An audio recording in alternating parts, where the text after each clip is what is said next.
Ma'am क्या क्या स्कीमें आप आज लॉन्च कर रही हैं जो पंजाब में महिलाओं के लिए हैं? मैं आपके ज़रिए हमारे सभी पंजाब वासियों को ये बताना चाहूँगी कि आने वाले दिनों में सामाजिक सुरक्षा स्त्री और बाल विकास विभाग की तरफ रिसीव कर पाए हैं, अपने पाँव पर खड़े हो पाए हैं। और इसके अलावा जो विशेष हम करने जा रहे हैं वो है उनका प्लेसमेंट कैंप। हम उनके लिए एक रोज़गार मुहैया कराने की कोशिश कर रहे हैं और मैं अपने भाई बहनों को ये विनती करूँगी कि आप ज़्यादा से ज़्यादा गिनती में इस कैंप में प्रवेश करें और अपने रिज्यूम वगैरह सर्टिफिकेट्स वगैरह सभी लेके आएँ, ताकि जो भी काबिल और जिस भी हम कह सकते कि नौकरी के लिए वो काबिल पाए गए, हम कोशिश करेंगे कि उसी दिन उनको चुना जाए। इसके अलावा हम और भी बहुत सारी चीज़ें जैसे स्किल डेवलपमेंट वहाँ पर शुरू करने जा रहे हैं। अगर कोई स्किल एक्वायर करके उसके बाद हम उसको लोन देने की प्रोविज़न भी इस कैंप में रखेंगे। और इसके अलावा जो हमारे दिव्यांग भाई बहनों के बच्चे हैं जिनके उनको पालन पोषण करना वो काबिल नहीं है या कर नहीं पा रहे किसी भी कारण, उनको भी हम उस दिन स्पॉन्सरशिप स्कीम के अधीन कवर करने जा रहे हैं, जिसके अधीन हम एक बच्चे को 4,000 पेंशन पर मंथ देते हैं 18 साल की उम्र के तक। और मैं आपके ज़रिए अपने सभी भाई बहनों को बेनती करूंगी कि इस कैंप का हिस्सा बने। और अगर ये हमारा कैंप सफल होता है, हम कुछ लोगों को भी अगर सफल हो गए नौकरी दिलवाने में, तो हम इसको रिपीट करेंगे, सारे ज़िलों में रिपीट करेंगे।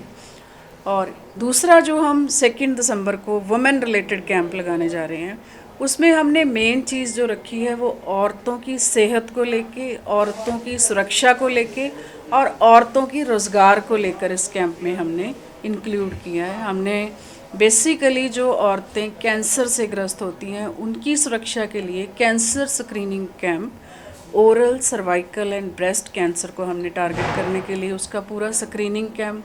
इसके अलावा हमारी जो अडोलसेंट बच्चियां हैं, यंग एज बच्चियां हैं, कई बार होता है कि वो घर में अपने पेरेंट्स को भी नहीं बताती कोई प्रॉब्लम है और टीचर्स को भी नहीं बताती, तो उनके लिए भी हमने अलग से स्क्रीनिंग कैंप उन बच्चियों के लिए भी रखा है। सो मैं इस कैंप में अपनी बच्चियों को, अपनी बहनों को और अपनी माँ जो बुज़ुर्ग हो गई हैं उन औरतें, उनको भी इनवाइट करना चाहूँगी कि इस कैंप का हिस्सा बने।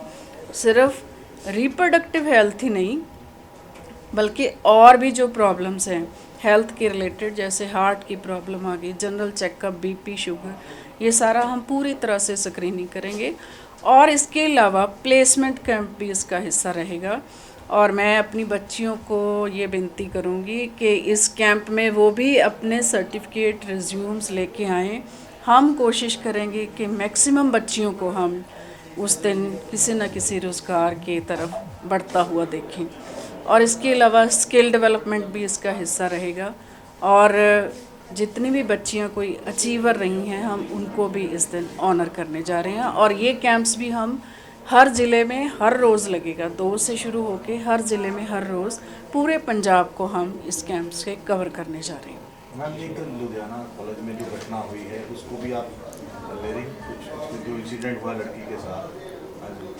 देखिए, उसको हम उस पर एक्शन भी लेंगे पूरी तरह से और इंसिडेंट ना हो। वैसे तो ये मंदभागी घटना है, अगर हमारे समाज में आज भी ऐसी घटनाएं हो रही हैं और इंसिडेंट ना हो, ये कैंप भी इसी उद्देश्य पर आधारित रहेगा। हम अपनी बच्चियों की सुरक्षा के लिए ख़ास तौर पे जो हमने वुमेन हेल्पलाइन 181 शुरू की हुई है, उसकी इम्पॉर्टेंस बताने के लिए, कोई भी प्रॉब्लम किसी बच्ची को, औरत को आती तो इमीडिएटली 181 डायल करना है। सो ये चीज़ें बताने के लिए सखी वन स्टॉप सेंटर क्या है। हम थाने में नहीं जाना चाहते, लड़कियां थाने में नहीं जाना चाहती, पुलिस से घबराती हैं, तो सखी वन स्टॉप सेंटर हर एक ज़िले में, एक अस्पताल के अंदर एक सखी वन स्टॉप सेंटर है। तो हम ये सारी अवेयरनेस स्कीम्स भी इस कैंप का हिस्सा बनाएंगे, ताकि आगे से किसी को प्रॉब्लम आती है तो उस पर इमीडिएटली एक्शन लिया जा सके। मैडम, जिस तरह से ओवरसीज जो बच्चे हैं 16 साल के, उस पर के रिस्ट्रिक्शंस की बात की गई है सोशल मीडिया, आपको लगता है हमारे देश में भी इस तरह से लागू होने, जिस तरह से बच्चे, इससे थोड़ा असर दिखाई दे रहा है बच्चों? देखिए, जब से सोशल मीडिया की एंट्री हुई है हमारे समाज में, सो बहुत ज़्यादा बच्चों के, मैं तो कहूँ कि पढ़ाई से भी उनकी डाइवर्जन हो गई है। हमारे घर में किताबें नहीं पाई जाती, हमारे घर में लाइब्रेरी नहीं बनाई जाती, लेकिन हमारे घर में जगह जगह पर मोबाइल फ़ोन, हर बच्चे के हाथ में मोबाइल फ़ोन है। तो सोशल मीडिया जो गलत एलिमेंट की तरफ भी अट्रैक्ट कर रहा है। सो ये ज़रूरी है, मुझे लगता है कि कहीं ना कहीं इस पे कोई ना कोई बैरियर लगाना ज़रूरी है।